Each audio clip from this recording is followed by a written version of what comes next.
जी और अरुण जी 3 विधायक और प्रशासन की तरफ से आईजी साहब और संभागीय आयुक्त कमिश्नर मैडम, एसपी साहब और कलेक्टर साहब के साथ में वार्ता होने के बाद जो हमारी मांगे थी जी वो लगभग सारी मांगे मानी गई जी। बात सिर्फ एक गिरफ्तारी की बात थी, वही हमारी पहली मांग थी कि गिरफ्तार होना चाहिए,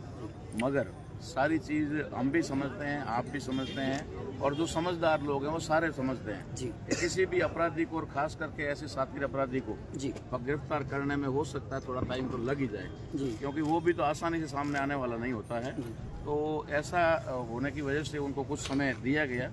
और आईजी साहब ने पूरा मतलब एक तरह से आश्वस्त किया, संतुष्ट किया कि भाई किसी भी कीमत पर, क्योंकि वो नामजद है इसलिए छोड़ने की कोई बात ही नहीं है, आज नहीं तो कल हमें करना पड़ेगा, जितना देर से हम करेंगे हमारे ऊपर भी दबाव लगना ही लगना है। भाई पुलिस जो आप क्यों कह रहे हो ना गिरफ्तार कर रहे हैं इसलिए कह रहे हो, वरना हमें गालियां सुनने का शौक थोड़ी। तो कुल मिलाकर के उन्होंने आश्वस्त किया है कि हम भी हमारी मर्यादा को रखते हुए जितना जल्दी हो सकेगा उसे गिरफ्तार करेंगे। और दूसरी बात थी आर्थिक मामले की जी, तो ऑल ओवर कुल मिलाकर के सारी चीज मिलाकर 72.5 लाख रुपए का पैकेज सरकार की तरफ से मृतक के परिवार को सहायता के तौर पे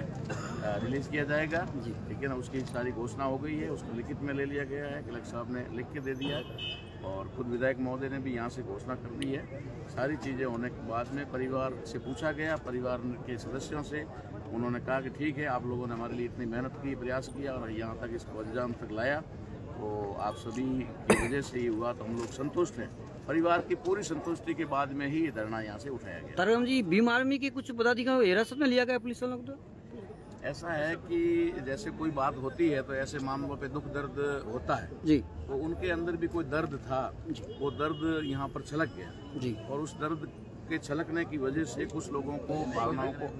मतलब ठेस पहुंची या कुछ ऐसा हुआ होगा जी, तो उसकी वजह से प्रशासन को भी कुछ थोड़ी बात कड़वी लगी हुई, तो उन्होंने डिटेन किया था जी, कोई गिरफ्तार वगैरह कोई नहीं हुआ है, ठीक है ना, डिटेन किया था ताकि यहाँ शांति हो जाए। किन को किया डिटेन?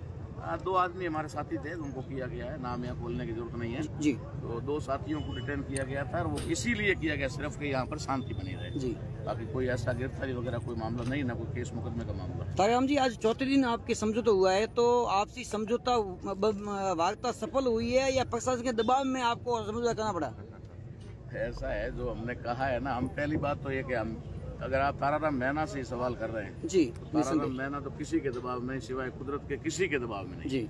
दूसरी बात यह है कि हमारी जो टीम थी यहाँ, जो हमने संघर्ष समिति बनाई जी, उसके अंदर ऐसा कोई व्यक्ति नहीं था, सर्व समाज के लोग थे, सारे के सारे संगठनों के लोग थे, सारे राजनीतिक पार्टियों के भी लोग थे जी, लेकिन सारे संगठनों से, राजनीतिक पार्टियों से परे हट करके उन्होंने भाई विश्वनाराम को न्याय दिलाने के लिए भरसक प्रयत्न किए, ठीक है ना। इसलिए यहाँ पर कोई भी दबाव किसी भी प्रकार का प्रशासन का या उनका नहीं रहा है। हाँ, ये हम कह सकते हैं कि पहले हो सकता है उनकी कुछ मजबूरी या कुछ रहा होगा या फिर कैसे होता ही है, लेकिन बाद में उन्होंने पूरी तरह से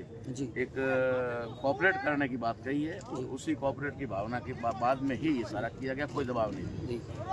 साहब आप बताइए कि आपकी सरकार को इतना लंबा समय 4 दिन क्यों लगे समझौता करने में? ये मांगे माननी थी तो तत्काल मांग लेते। सरकार हमारी नहीं है, तो इन परिवार को न्याय दिलाने के लिए 4 दिन से कोशिश कर रहे थे जी, वार्ताएं चल रही थी, जो संघर्ष समिति थी, उस संघर्ष समिति का हम लोग सहयोग कर रहे थे जी, और कई 2-3